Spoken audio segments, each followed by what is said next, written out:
Friends, ఇప్పుడే అందిన వార్త. సీఎం రేవంత్ రెడ్డి సంచలన ప్రకటన. తెలంగాణ ప్రజలకు భారీ శుభవార్త అంటూ లేటెస్ట్ అప్డేట్ అయితే రావడం జరిగిందండి. సో ఆ వివరాలు ఏంటనేది కూడా వీడియోలో తెలుసుకుందాం. వీడియోని చివరి వరకు చూడండి, అర్థమవుతుంది. మొదటిసారి ఛానల్ వస్తే తప్పకుండా సబ్స్క్రైబ్ చేసుకొని చూస్తున్నారు కానీ లైక్ చేయడం మర్చిపోతున్నారండి. వెంటనే లైక్ చేయండి. వివరాలకి అయితే వెళ్ళిపోదాం. తెలంగాణ రాష్ట్రంలో ఇటీవల కాలంలో సీఎం రేవంత్ రెడ్డి 6 గ్యారెంటీలు ఒక్కొక్క గ్యారెంటీని అమలు చేస్తూ వస్తున్నారు. ఈ తరుణంలోనే మహిళలకు సంబంధించి గుడిని చెప్పేందుకు గాను సర్కారు మహిళలకు మరింత బలోపేతం చేసేందుకు అనేక పథకాలు అమలు చేస్తుంది. ఇప్పటికే మహిళా సంఘాలకు ఆర్టీసీ బస్సులు, పెట్రోల్ బంకులు కేటాయించడంతో పాటు ప్రతి నెల ఆదాయం పొందుతున్నారు.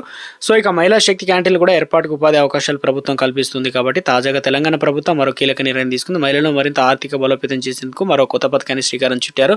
ఎందుకంటే రాష్ట్రంలో మహిళా సాధికారత, ఆదాయం పెంపుదల కోసం పాడి అభివృద్ధికి ఊతమిచ్చేందుకు ఇందిరా డైరీ ప్రాజెక్టును చేపట్టాలని ప్రభుత్వం టేక్ ఓవర్ చేసిన నిర్ణయం తీసుకుంది. ఇందులో వచ్చేసి ప్రాజెక్టులో భాగంగా గ్రామీణ ప్రాంత మహిళల కోసం మహిళలకు స్వయం సహాయక సంఘాలకు సభ్యులకు ఒక్కొక్కరికి 2 పాడి గేదెలు లేదా ఆవులను ప్రభుత్వం పంపిణీ చేయనున్నట్టు చెప్తున్నారు. ఈ రాష్ట్రంలో పాల కొరత అనేది ఉంది కాబట్టి రోజుకు 30 లక్షల లీటర్ల వినియోగం అవుతుండగా ప్రభుత్వ రంగ సంస్థలు విజయ డైరీకి పాడి రైతులకు కేవలం 4 లక్షల లీటర్లు మాత్రమే సరఫరా అయితే చేస్తున్నారు. ఇంత రావాల్సి అయితే ఉంది, కొద్ది మాత్రమే వస్తున్నాయి. కాబట్టి మిగిలిన 26 లక్షల లీటర్లు ఇతర రాష్ట్రాల నుంచి మనం ఇక్కడికి దిగుమతి చేసుకునే ప్రయత్నం చేస్తున్నాం. ఈ నేపథ్యంలో పాడి పరిశ్రమను బాగా ప్రోత్సహించాలి.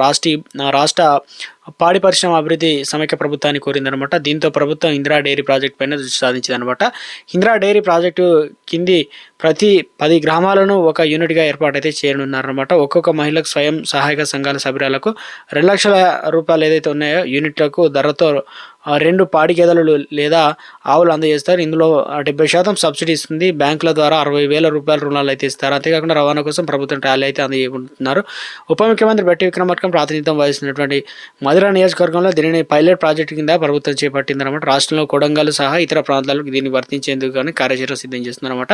సో మొత్తం మీద అయితే గుడ్ను చెప్పే ప్రయత్నం చేశారనమాట. సంచలన నిర్ణయం అయితే తీసుకోవడం జరిగింది. సో ఫస్ట్ పైలట్ ప్రాజెక్టు తర్వాత రాష్ట్ర వ్యాప్తంగా ఇంప్లిమెంటేషన్ చేసే అవకాశాలు అయితే ఉన్నట్టు చెప్తున్నారు. ఒక్కొక్కరికి సంబంధించి ఇంత ఇవ్వబోతున్నట్లు 70% వరకు సబ్సిడీ అయితే